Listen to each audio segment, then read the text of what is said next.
ദാരുണമായിട്ടുള്ള സംഭവമാണ് മണക്കുളങ്ങര ക്ഷേത്രത്തിലുണ്ടായിട്ടുള്ളത്. 3 പേരാണ് മരണപ്പെട്ടിട്ടുള്ളത്. ആന ഇടഞ്ഞതാണ് പ്രശ്നം ഉണ്ടായിട്ടുള്ളത്. പരിക്ക് പറ്റിയിട്ടുള്ള കൂടുതൽ ആളുകളും ഓടിയിട്ടാണ്.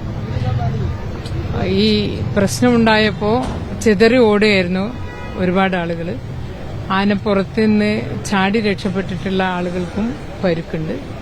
ഇപ്പം മെഡിക്കൽ കോളേജിലാണ് ഞാനുള്ളത്. കാഷ്വാലിറ്റിയിലാണ് ഇവിടെയുള്ള ആളുകൾ. 5 പേരോളമാണ് താലൂക്ക് ആശുപത്രി, കൊയിലാണ്ടി താലൂക്ക് ആശുപത്രിയിൽ നിസ്സാര പരുക്കുള്ള 5 പേരാണ് ഇപ്പോൾ ഉള്ളത്. ബാക്കിയുള്ള ആളുകളെല്ലാം തന്നെ മെഡിക്കൽ കോളേജിലാണുള്ളത്.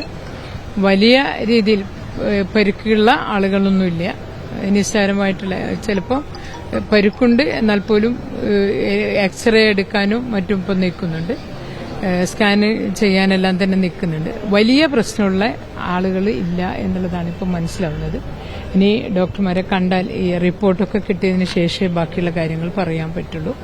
3 പേരാണ് മരണപ്പെട്ടിട്ടുള്ളത്. അത് ഒരാൾ മൈത്ര ഹോസ്പിറ്റലാണുള്ളത്. അവിടുന്ന് ബോഡി ഇങ്ങോട്ടേക്ക് കൊണ്ടുവരാനുള്ള കാര്യങ്ങൾ ചെയ്തിട്ടുണ്ട്.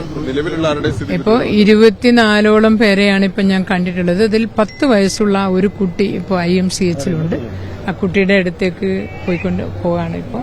10 വയസ്സുള്ള ഒരു കുട്ടിയടക്കം 24ഓളം പേരാണ് ഇവിടെ ഇപ്പോൾ ഉള്ളത്. നിസ്സാര പരുക്കുകളാണുള്ളത്. വലിയ പരുക്കെന്ന് പറയാൻ പറ്റില്ല. പക്ഷേ സ്കാനിംഗ് റിപ്പോർട്ടും എക്സ്റേയും കിട്ടിയാലാണ് ബാക്കിയുള്ള കാര്യങ്ങൾ നമുക്ക് പറയാൻ കഴിയുള്ളൂ എന്നുള്ളതാണ്. മറ്റ് പ്രചരിപ്പിക്കുന്നത് പോലെ ബിൽഡിംഗ് വീണിട്ടൊന്നും ആർക്കും പരുക്കുണ്ടായിട്ടില്ല. അവിടെ ക്ഷേത്രത്തിന്റെ ഒരു ബിൽഡിംഗാണ് വീണിട്ടുള്ളത്. അതിലാരും ഇല്ലായിരുന്നു. അങ്ങനെയുള്ള പരുക്കൊന്നുമില്ല. പക്ഷെ എല്ലാവരും ചിതറി ഓടിയപ്പോൾ ഉണ്ടായിട്ടുള്ള പരുക്കാണ് കൂടുതൽ ആളുകൾക്കും ഉള്ളത്.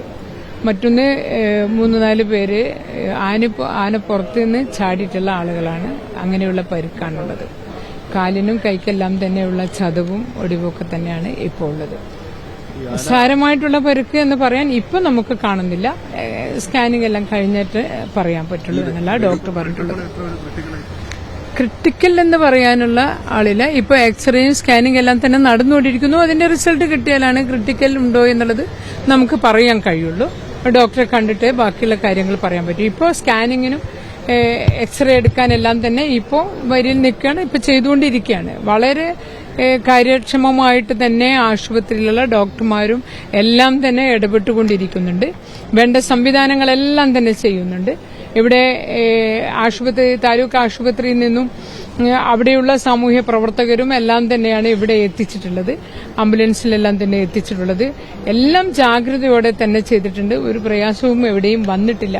ഒരിക്കലും നമ്മളൊന്നും പ്രതീക്ഷിക്കാത്ത രീതിയിലേക്കുള്ള ഒരു പ്രയാസമാണ് ഉണ്ടായിട്ടുള്ളത് എന്നുള്ളതാണ്. ഈ വെടിക്കെട്ടിന്റെ ശബ്ദം കേട്ടാണ് ആദ്യം നമുക്കത് ആയിരിക്കാം. കാരണം പല ക്ഷേത്രങ്ങളിലും അത് തന്നെയാണ് ഉണ്ടാവുന്നത്. ഇപ്പോ പല ക്ഷേത്രങ്ങളിലും ഇത് കേട്ടുകൊണ്ടിരിക്കുകയാണ് നമ്മൾ.